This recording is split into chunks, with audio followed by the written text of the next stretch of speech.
తాకట్లో ఉన్న బంగారాన్ని విడిపించి ఆ రోజున మార్కెట్ ధర కట్టి మిగిలిన డబ్బును మీకు అందిస్తుంది కొమ్మూరి గోల్డ్.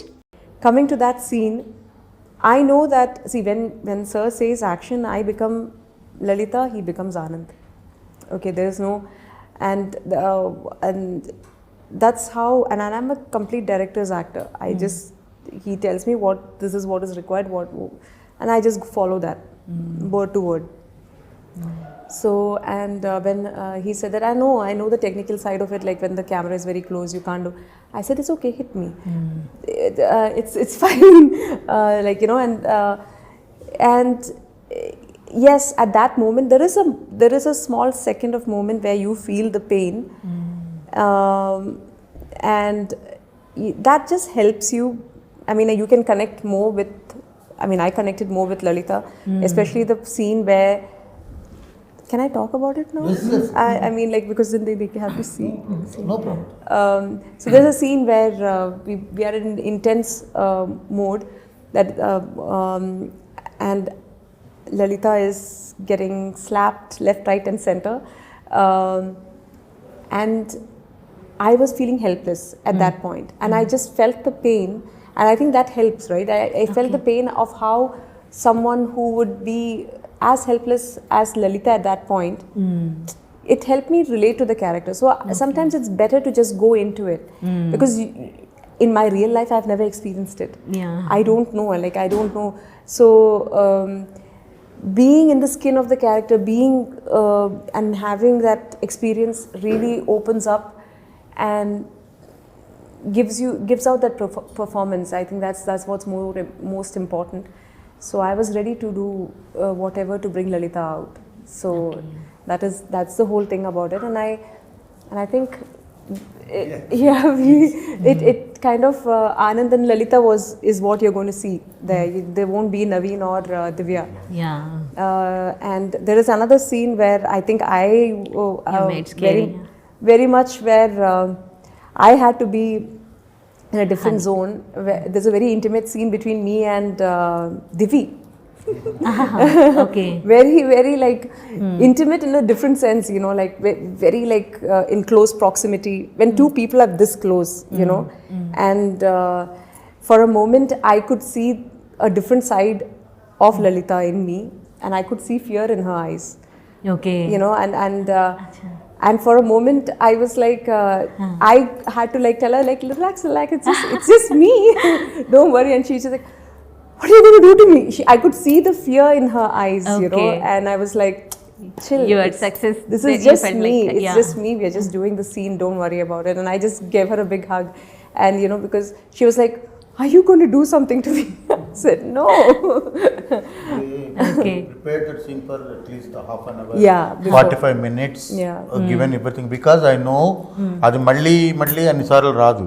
సో అందులో ఖచ్చితంగా రావాలి. సో ఏం చేయాలి ఏంటనేది ఒక 10 సార్లు మాట్లాడుకొని వాళ్ళని ఇచ్చేసి అందజేసి ఒక 45 మినిట్స్ తర్వాత వెళ్దామా, ఎస్ అంటే వెళ్ళాం. ఒకటే టేక్, రెండో టేక్లో అది ఎప్పటికీ రాదు, ఇంపాసిబుల్. ఓకే. సో భయపడ్డారా దేవి మీరు? ఇద్దరు అంటే చాలా బాగా చేస్తారు, చాలా మంచి పర్ఫార్మర్స్. అండ్ సీన్ చేసేటప్పుడు మా ఇద్దరికి ఒక చాలా చాలా ఇంటెన్స్ సీన్ అది, ఫైట్ సీక్వెన్స్ లాగా అనుకోండి. దాంట్లో మేము ఒకరిపైన అమ్మాయిలు కొట్టుకుంటే ఎలా ఉంటుందో తెలుసు కదా, ఇంకా జుట్లు పట్టుకొని పీక్కొని అసలు ఒక టైప్ ఒక రేంజ్లో ఉంది ఫైట్. దెబ్బలు తగులుతాయేమో, తనకి నా వల్ల ఏమైనా హర్ట్ అవుతుందేమో, తను ఏమో ఇన్వాల్వ్ అయిపోయింది, తగిలినా పర్లేదా అన్నట్టు ఆ స్టైల్లో. సో ఆ చిన్న ఒక టెన్షన్ అంతే. ఓకే. మీరు ఆల్రెడీ ఇలాంటి అంటే కొంచెం హారర్ థ్రిల్లర్స్ ఇంతకు ముందు చేయలేదు. నేను ఎప్పుడు ఇలాంటివి చేయలేదు. ఇది ఫస్ట్ టైం. సైకలాజికల్ డ్రామా ఇది, అంటే హారర్ కైండ్ ఆఫ్ మూవీస్ మీరు ఇంతకు ముందు హారర్ ఫిలిం ఒకటి చేసినా కానీ ఇది హారర్ కిందికి రాదు. సినిమా భయం వేస్తుంది, బట్ థ్రిల్లింగ్ గా ఉంటుంది చూసే వాళ్ళకి. అండ్ అంటే ఏంట్రా అవి ఏం అర్థం కదా, అంటే చాలా మందికి ఒక జోన్లో ఉన్న వాళ్ళకి నచ్చే సినిమా ఇది. ఓకే. రిచువల్స్ అనేవి ఎప్పుడో విలేజెస్లో అక్కడ చూస్తుంటాం, చిన్నప్పుడు మనకి ఊళ్ళల్లో ఎక్కువగా కనిపిస్తుంటాయి. మీరు ఎప్పుడైనా ఇట్లా అలాంటివి మీ చిన్నప్పుడు కానీ మీకు ఎక్స్పీరియన్స్ చేసి పక్కకి ఎవరైనా ఇలాంటివి చేసే వాళ్ళని ఎప్పుడైనా చూసారా? ఎప్పుడైనా భయపడ్డారా మీలో ఎవరైనా? మీరెవరిని ఇవ్వలేదు. ఓకే. ఇక్కడ కూడా హైదరాబాద్లో ఇప్పుడు నేను ఎక్కడైతే ఉన్నానో అక్కడ 3 రోడ్స్ ఉంది, అంటే 4 అంటే 3 జంక్షన్ ఉంటుంది. ఆ 3 జంక్షన్లో every Fridays, Tuesdays, Sundays evenings కోడిగుడ్డు, నిమ్మకాయలు ఆ రిచువల్ అన్ని చేసి కరెక్ట్ మధ్యలో ఆ రోడ్ మధ్యలో వదిలేస్తారు. నా పెట్ని బయట తీసుకెళ్లేటప్పుడు చూస్తుంటా, అది ఇప్పుడు జరుగుతుంది. అంటే చాలా మంది ఏమనుకుంటారు ఇలాంటివి తీస్తుంటారు, చాలా మంది ఏమనుకుంటారు విలేజెస్ లోనే జరుగుతాయి. కాదు, అందరూ పొరపడేది అదే. దిష్టి కోసం మాత్రం కాదు, రిచువల్స్ లో పార్ట్ ఆఫ్ ఇది కూడా అది. ఒక దగ్గర నుండి అది తీసుకుని వెళ్ళి అక్కడ వదిలేస్తే ఫస్ట్ వచ్చిన, అంటే ఒక చిన్న ఎగ్జాంపుల్ చెప్తాను. శుక్రవారం పుట్టిన వాళ్ళు ఎవరైతే వస్తారో ఆ రోడ్లో, ఆ శుక్రవారం పుట్టిన వాళ్ళకి అది ఎఫెక్ట్ అవుతుంది. ఫస్ట్ వచ్చేవాళ్ళు ఒక 10 మంది వస్తున్నారు, అందులో ఎవరు శుక్రవారం పుట్టిన వాళ్ళకి ఎఫెక్ట్ అయ్యేది ఉంటుంది. తర్వాత ఈ నక్షత్రంలో పుట్టిన వాళ్ళకి ఉంటే ఇది అవుతుంది అని నమ్మి చేసే పూజలు కూడా ఉంటాయి అందులో. ఓకే.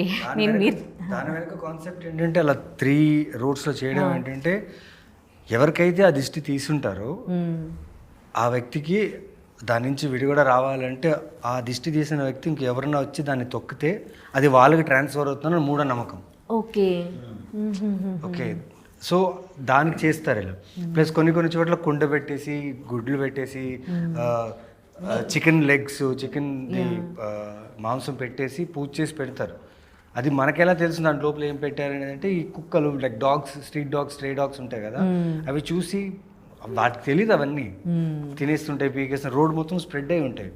హైదరాబాద్లో I'm talking about Kondapur and hitech city. Okay, మన న్యూస్ లో కూడా చూస్తూ ఉంటాం కదా. So it is spread out, it's not only in the villages. ఇప్పుడు మీరు చూసే విలేజెస్ తరమేస్తున్నారు అలాంటి వాళ్ళని.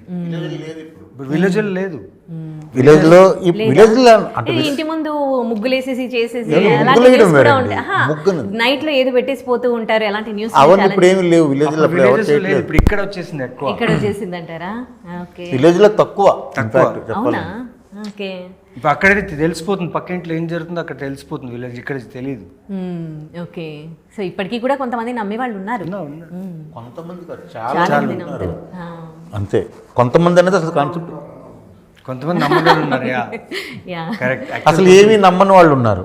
రాజా గారు ఉన్నారు కదా, ఆయన ఏది నమ్మరు.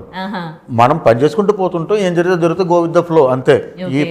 రేపు మార్నింగ్ మనం లేచామంటే ఈ రోజు మనకి లైఫ్ బోనస్ అంతే. అలా నమ్మి లైఫ్ లీడ్ చేసే వాళ్ళు చాలా మంది ఉంటారు, అలా కూడా ఉన్నారు. అది వేరే సర్టన్ పీపుల్. వాళ్ళు మీకు పాజిటివ్కి రెస్పాండ్ అవ్వరు, నెగిటివ్కి రెస్పాండ్ అవ్వరు. రెండిటికి వాళ్ళు ఇంపార్టెన్స్ ఇవ్వరు, రెస్పాండ్ అవ్వరు కాదు, ఇంపార్టెన్స్ ఇవ్వరు. ఓకే, అప్పుడు ఆయన అంతే, ఆయన ఏది అది నమ్మరు, ఇది నమ్మరు. ఓకే.